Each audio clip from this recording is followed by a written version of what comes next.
Ambassador James Carter stood in what remained of the Sol System Command Center, staring through the cracked viewport at the massive alien fleet blocking out the stars. Smoke still rose from Earth cities below, visible even from this height. The war had lasted 3 years. Humanity had lost in 3 weeks once the Dominion committed its full military might. The command center was in ruins. Half the consoles were dark, their screens shattered by the shockwaves from nearby explosions.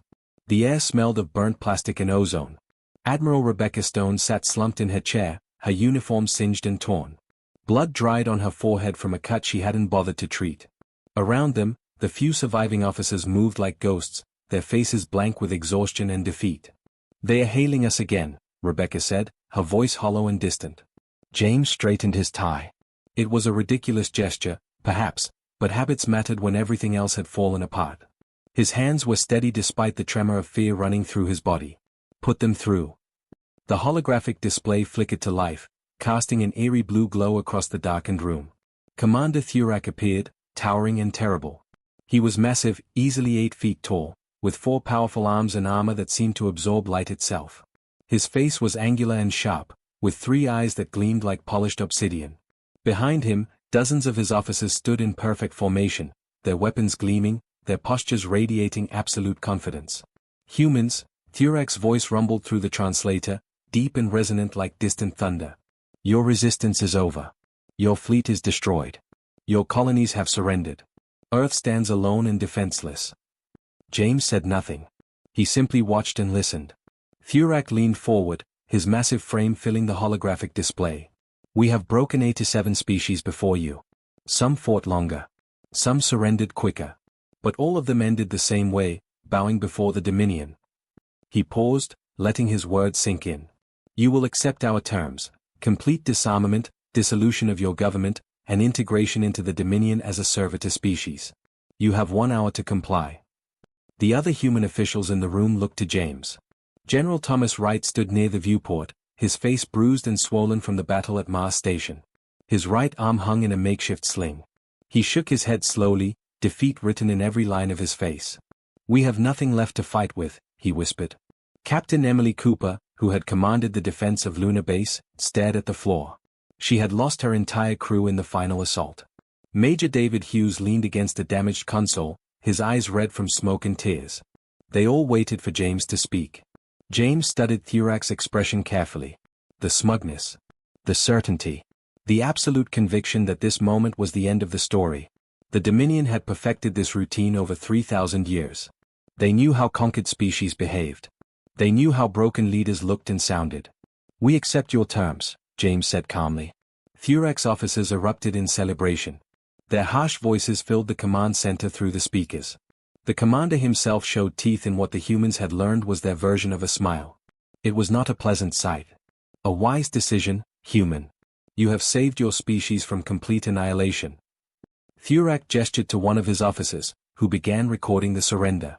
"You will find the Dominion fair to those who submit without further bloodshed. Remain in this station. Our occupation forces will arrive within 6 hours to begin the transition. Your weapons will be collected. Your military installations will be dismantled. Your leaders will be processed." "Understood," James replied, his voice neutral and flat. Thurak's hand moved toward the communication controls. The call was ending. The surrender was complete. "Commander Thurak," James said suddenly. "Before you go, there's just one thing." Thurak paused. His eyes narrowed with suspicion. "What is it, human?" James met his gaze steadily, his expression unreadable. "You forgot rule number 1. The chamber fell completely silent. Even the celebrating Dominion officers stopped their noise. Thurak's 3 eyes focused intently on James's face, searching for meaning. "What rule?" Thurak demanded. James smiled slightly. It was not a happy smile. It was sad and knowing and somehow deeply unsettling. "You'll figure it out," he said quietly. "Eventually." The transmission ended abruptly. The hologram dissolved, leaving the humans alone in their ruined command center. Admiral Rebecca Stone turned to James, confusion replacing the defeat in her eyes. "What are you talking about? What rule?" James walked to the viewport, looking down at Earth. The planet was battered and smoking, its cities damaged, its defenses shattered. But it was still spinning. Still alive. The only rule that matters, Rebecca, he said softly. The one we learned the hard way. Outside, the Dominion fleet began deploying garrison ships toward Earth's major cities. Thousands of them, like locusts descending on a field. Inside the command center, James Carter watched and waited. The Dominion thought they had won. They had no idea what was coming. Commander Thurak stood on the observation deck of the Dominion garrison station orbiting Earth, reviewing reports from his occupation forces. Everything was proceeding according to plan. The humans had been compliant, almost eerily so. Their weapons had been collected without incident. Their military bases had been dismantled.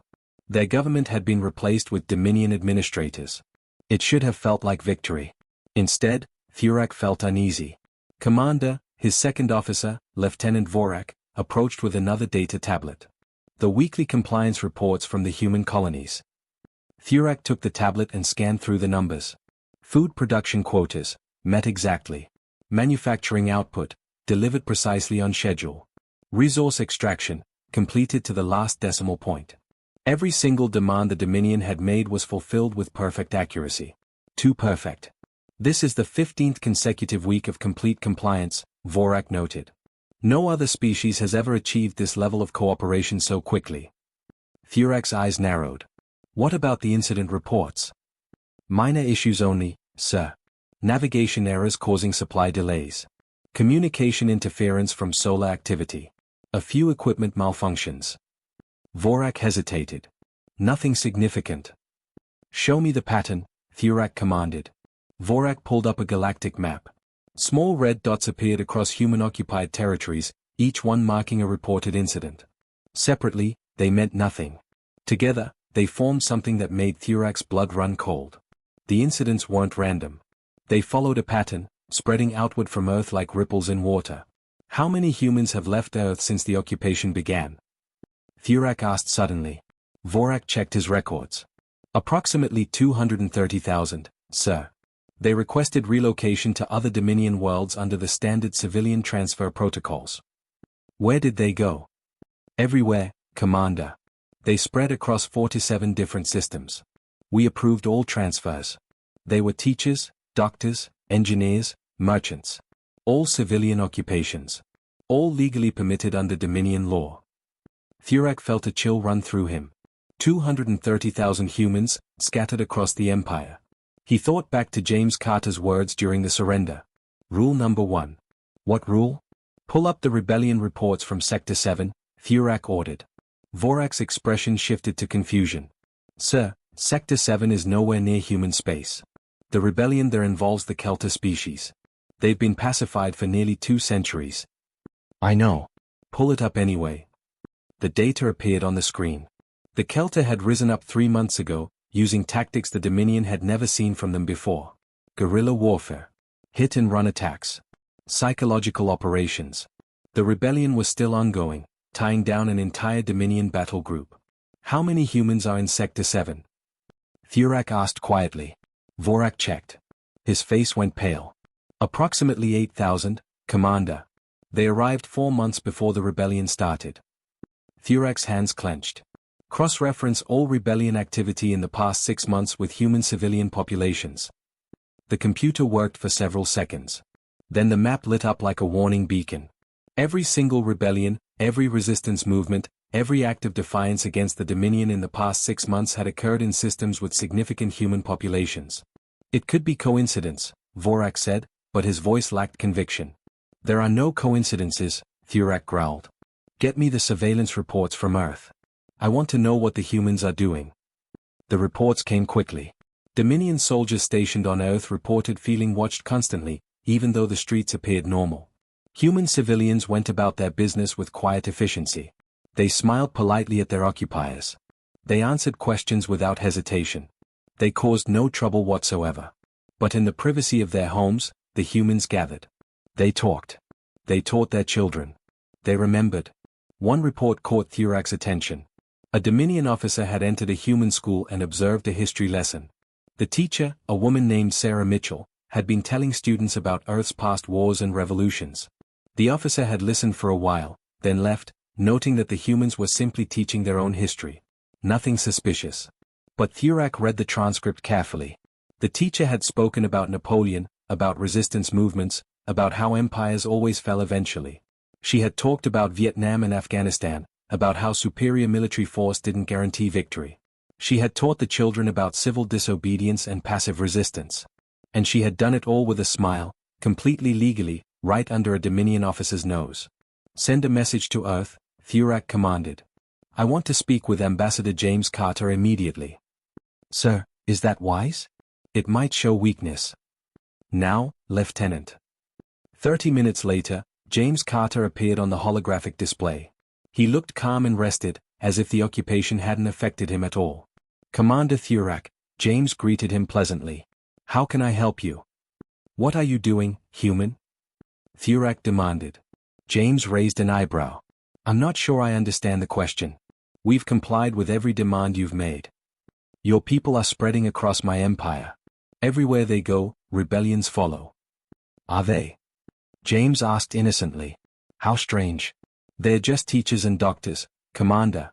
Civilians seeking opportunities under your generous relocation program. What is rule number 1? Thurak asked, his voice low and dangerous. James smiled that same sad, knowing smile from 6 months ago. Still haven't figured it out. The transmission ended. Thurak stood alone in the observation deck, staring down at Earth. The planet looked peaceful from orbit. Calm. Defeated. But somewhere down there, 230,000 humans had left carrying something more dangerous than any weapon. They had left carrying ideas. 1 year after the occupation began, the Dominion Empire was fighting 17 simultaneous rebellions. Commander Thurak stood in the war room of the Dominion capital world, staring at the massive holographic map that dominated the chamber. Red lights blinked across dozens of systems. Each light represented an active conflict. Each conflict was draining resources, troops, and time. The Supreme Council had summoned him to explain how this had happened. Commander Thurak, Council Leader Dravik's voice boomed through the chamber. When you conquered the humans, you assured us it would strengthen the Empire. Instead, we are losing control. The humans have complied with every term of their surrender, Thurak replied, choosing his words carefully. They have no military. They have no weapons. They have caused no direct trouble.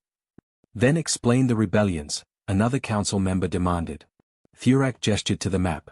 The Kelta rose up 9 months ago. The Vendra followed 6 months later. The Pilthak just last month. None of these species showed any signs of resistance for decades, some for centuries. And what changed? Thurak pulled up another layer of data. Human population centers appeared as blue dots across the map. Every single rebellion had a cluster of blue dots nearby. Humans, he said simply. The council chamber erupted in angry voices. Council Leader Dravik raised his hand for silence. You're telling us that unarmed human civilians are somehow causing military uprisings across the Empire? Not causing them directly, Thurak explained. But everywhere humans go, rebellion follows within months. We've documented this pattern across 47 systems. How are they doing it? That's what I intend to find out. Thurak left the council chamber and returned to his ship. He had one destination in mind, Earth. It was time to confront James Carter again. The human ambassador met him in the same ruined command center where they had first spoken a year ago. It had been partially repaired now, but scars from the war still marked the walls. Commander Thurak, James greeted him with that infuriating calm. Welcome back to Earth. Your people are destroying my empire, Thurak said without preamble. My people are teachers, doctors, and merchants, James replied. They work legally in your territories. They follow your laws. They pay your taxes. They teach rebellion. They teach history, James corrected. Earth's history. Our wars, our revolutions, our mistakes. He walked to the viewport, looking down at the planet below. Is it our fault if others find those lessons interesting? Thurak's fists clenched. You planned this from the beginning. The surrender was a trick. The surrender was genuine, James said firmly. We had no choice. You destroyed our fleet. You occupied our worlds. We gave up our weapons, our territory, our government. Everything you demanded. Except one thing. James turned to face him. Except one thing. Knowledge, Thurak said quietly. Yes. James nodded. You can conquer planets, Commander. You can destroy ships and topple governments. But you cannot conquer what people know. You cannot destroy ideas. I can execute every human in the Empire, Thurak threatened. You could try, James agreed. But it's too late now. The knowledge has spread. The Kelta know about the American Revolution. The Vendra have learned about Gandhi's resistance in India. The Pilthak study the French resistance against the Nazis. He smiled sadly. You wanted to integrate humans into your empire. Congratulations. We integrated. We just brought our libraries with us. Thurak was silent for a long moment. What is rule number 1? James walked closer, his expression serious now. Rule number 1 is simple, Commander. Humanity learned it through thousands of years of blood and suffering. We had empires too. We had conquerors and tyrants. We had slavery and oppression. He paused. And we learned that it always ends the same way. Always. What way? The tyrant falls. The empire crumbles. Freedom wins. James's voice was quiet but firm. Not because of armies or weapons. But because the human spirit, the spirit of any thinking being, refuses to accept permanent chains. You can delay it. You can suppress it for a generation or two. But eventually, someone remembers what freedom feels like. And they teach others. And those others teach more. Until one day, the empire looks around and realizes it's surrounded by people who won't bow anymore. So this is revenge, Thurak said bitterly. No.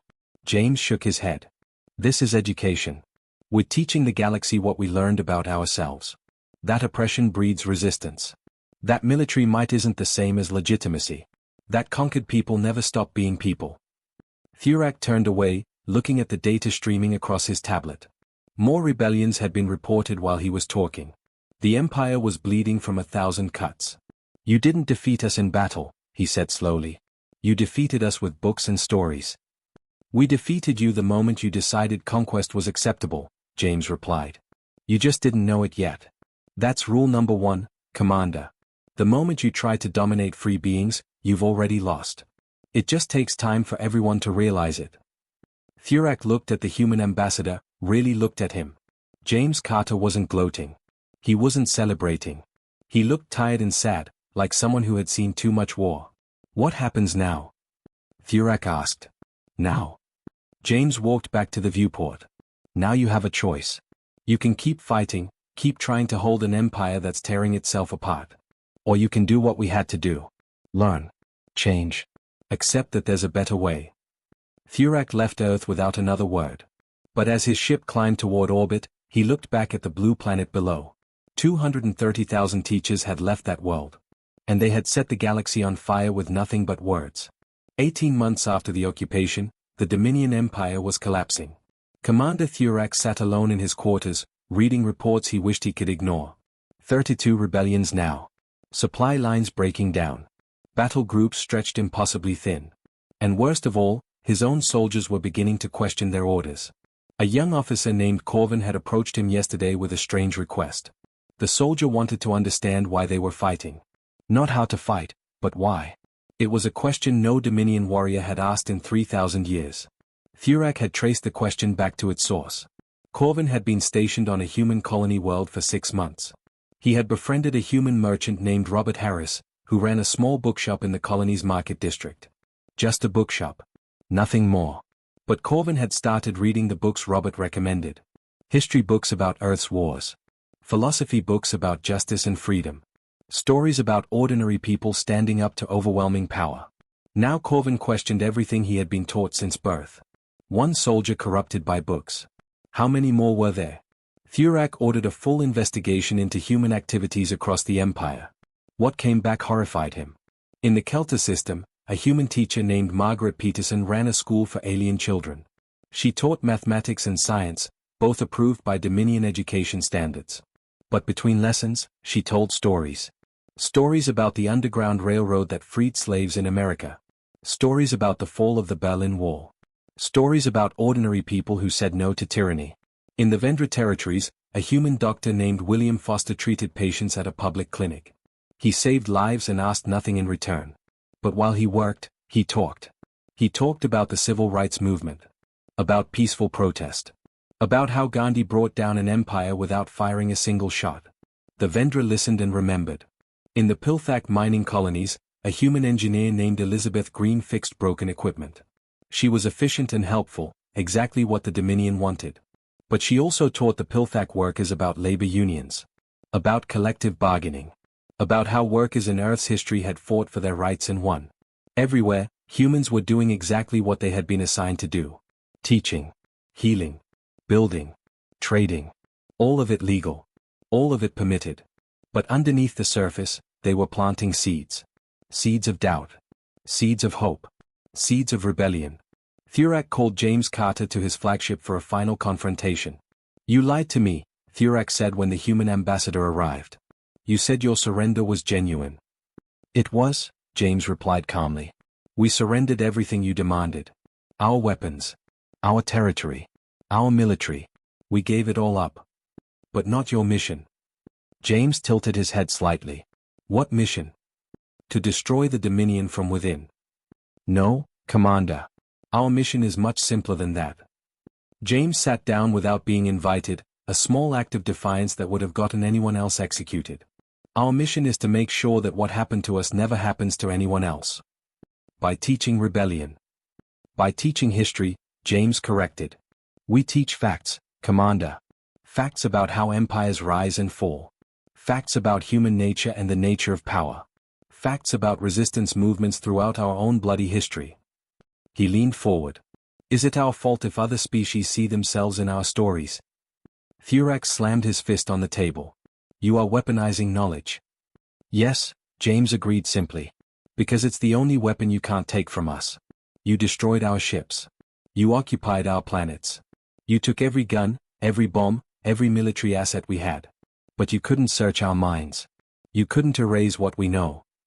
"I could execute every human in the galaxy." "You could," James acknowledged. "But the Kelta already know about the American Revolution.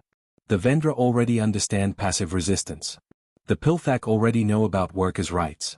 Killing us now won't unkill those ideas. The damage, as you see it, is already done." Thurak stood and walked to the viewport, staring out at the stars. His empire, built over 3,000 years, was crumbling. Not from military defeat but from something far more insidious. "Hope." "Why?" he asked quietly. "Why do you do this?" "Revenge." "No." James's voice softened. "We do this because we remember what it's like to be conquered. To be enslaved. To be told that resistance is futile and freedom is impossible." He stood and joined Thurak at the viewport. "Every human alive carries the memory of our own dark ages. When kings ruled by divine right. When slavery was legal. When women couldn't vote and children worked in factories. And we learned that those things don't last. They feel permanent when you're living through them. They feel inevitable. But they are not." James looked at Thurak directly. "We learned that ordinary people have power. Real power. The power to say no. The power to resist. The power to outlast any tyrant, no matter how strong. So you teach this to everyone." "We teach them what we learned," James said. "That freedom is worth fighting for. That dignity matters. That no being should bow to another simply because they are told to." He paused. "Rule number 1, Commander. The rule you forgot." "Tell me," Thurak said tiredly. "Tell me this rule." James looked out at the stars, at the empire that was falling apart piece by piece. "Rule number 1 is this: humanity doesn't fight wars to win. We fight wars to end them.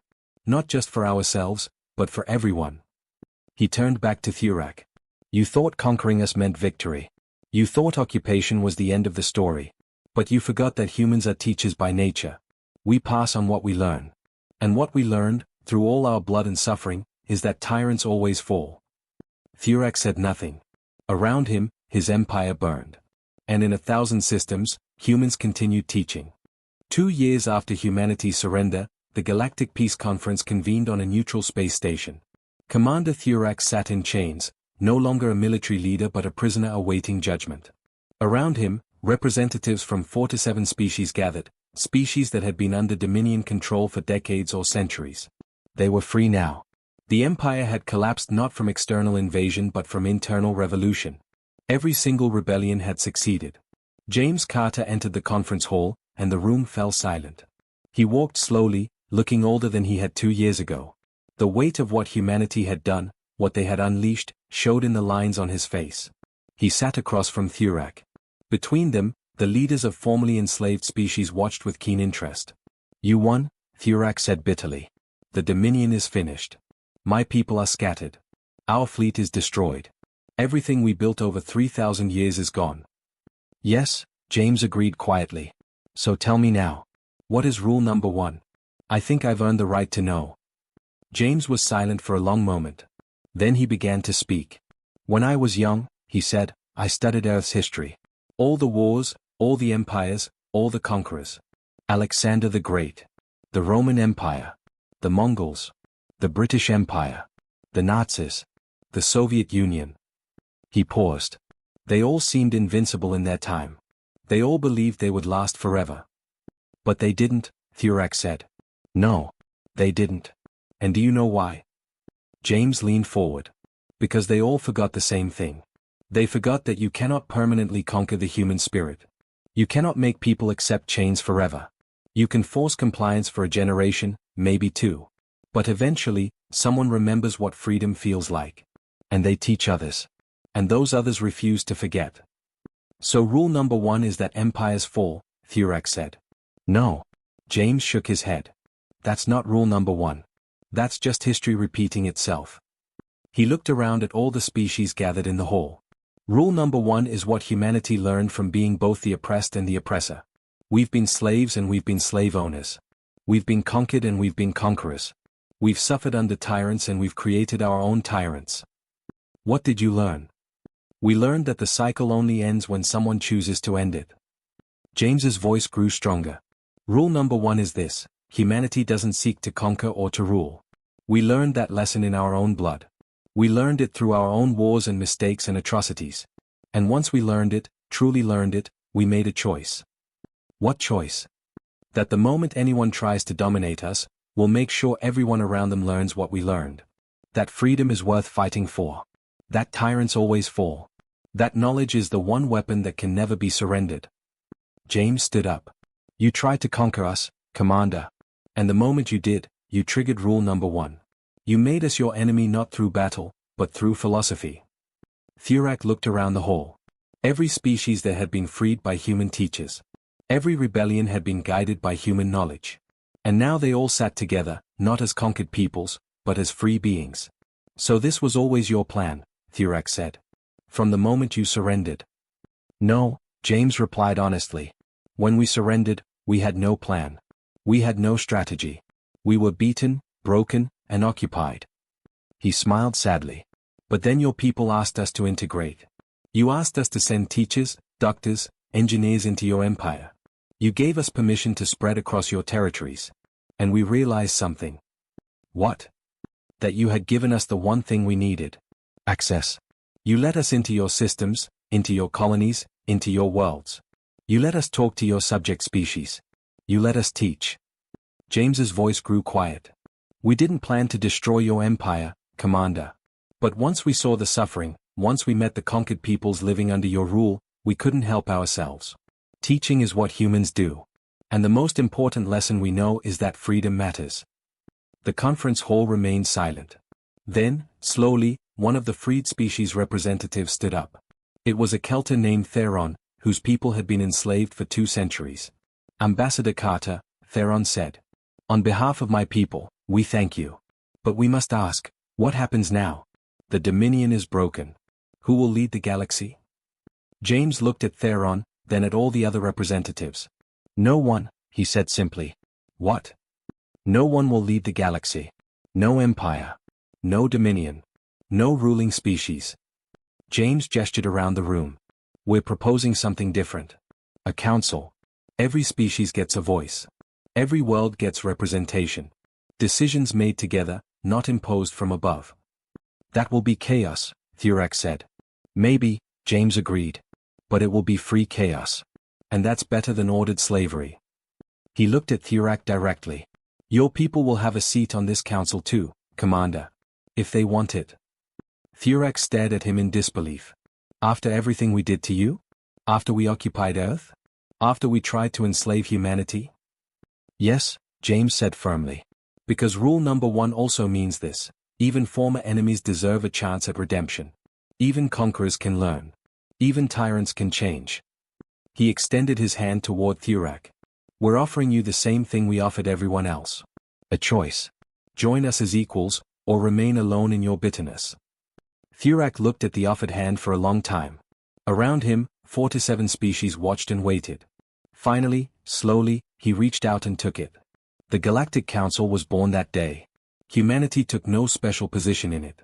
They didn't want to rule. They didn't want power. They simply wanted to make sure that what happened to them would never happen to anyone else. And across the galaxy, human teachers continued their work. Not with weapons, but with books. Not with threats, but with ideas. They taught history and philosophy. They taught about freedom and dignity. They taught rule number 1. That humanity doesn't fight wars to win. They fight wars to end them. For everyone.